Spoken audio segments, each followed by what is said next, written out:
আজকে ঝাড়গ্রামের মুখ্যমন্ত্রী আমি বাড়িকুল যাচ্ছি, হ্যাঁ হাইকোর্ট করে করতে বাড়িকুল মণিপুরে আদিবাসী দিবস পালন, হ্যাঁ ওটাও হাইকোর্ট করে আমাকে আদায় করতে হয়েছে। আমি এখান থেকে 180 কিলোমিটার যাব।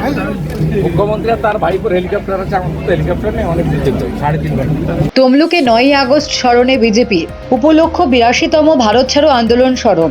আর সেই উপলক্ষে তমলুক শহরের রাস্তায় মিছিল করলেন বিজেপির নেতাকর্মীরা। তমলুকের বানপুকুরে শহীদ বেদী এবং মাতঙ্গিনী হাজরার মূর্তিতে মাল্যদান কর্মসূচিতে উপস্থিত বিরোধী দলনেতা শুভেন্দু অধিকারী। এদিন শুভেন্দুবাবু মুখ্যমন্ত্রীকে মাতঙ্গিনী হাজরা ব্রিটিশের হাতে যে স্থানে মৃত্যুবরণ করেছিলেন সেই জায়গার নাম তমলুকের বানপুকুর, কিন্তু সঠিক ঠিকানা মুখ্যমন্ত্রী না বলে পিছাবনি বলেন। তাই সঠিক ঠিকানা যাতে বলেন সে বিষয়ে এদিন মুখ্যমন্ত্রীকে কটাক্ষ করেন। এখানে মা মাতঙ্গিনী হাজরা শহীদ হয়েছিলেন। আমরা প্রত্যেক বছর 9ই আগস্ট পালন করি তমলুকের বানপুকুরে, এবং গোটা ভারতবর্ষ জুড়েই পালিত হচ্ছে। আজকে ভারত ছাড়ো আন্দোলনের বর্ষপূর্তি, এবং এক্ষেত্রে অবিভক্ত মেদিনীপুর জেলার সবচেয়ে গুরুত্বপূর্ণ ভূমিকা ছিল।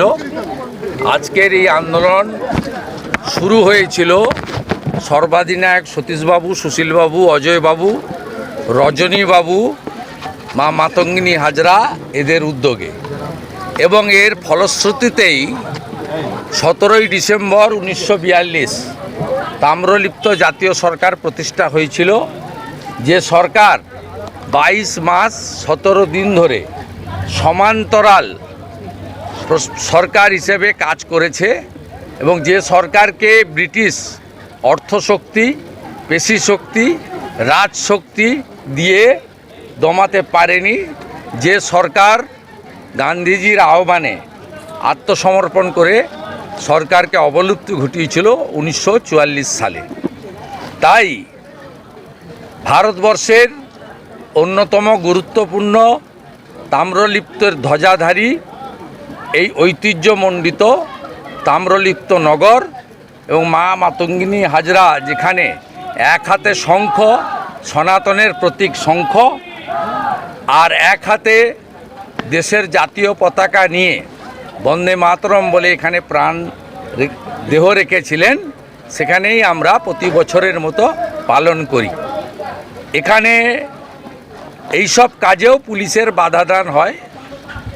আমরা বিগত দিনে সকালেই করতাম, কিন্তু পুলিশ বাবুরা তোলামূল তাদেরকে আগে সুযোগ দিয়েছেন, আমাদেরকে 1টার সময় করতে বলেছেন, তাই আমাদের দেরি হয়েছে। এখানে এসে আমরা কর্মসূচি পালন করলাম। আর মাননীয় মুখ্যমন্ত্রীকে বলবো, আপনি দয়া করে মাতঙ্গিনী হাজরার শহীদের জায়গার নাম ভুল বলবেন না। আপনি পিছাবনি বলেন, আপনি যথেষ্ট সম্মানীয় একটা প্রশাসনিক কর্ত্রী আমাদের রাজ্যের, শুনতে খুব খারাপ লাগে। আপনি দয়া করে এরপরে মা মাতঙ্গিনী হাজরাকে শ্রদ্ধা জ্ঞাপনের সময় নয় আপনি তার শহীদের জায়গাটা বলবেন না, যদি মনে না থাকে, আর যদি মনে থাকে সেটা যেন তমলুক এবং বানপুকুর এইটা উচ্চারিত হয়, পিছাবনি নয়। ব্যুরো রিপোর্ট, সোনারপুর বার্তা।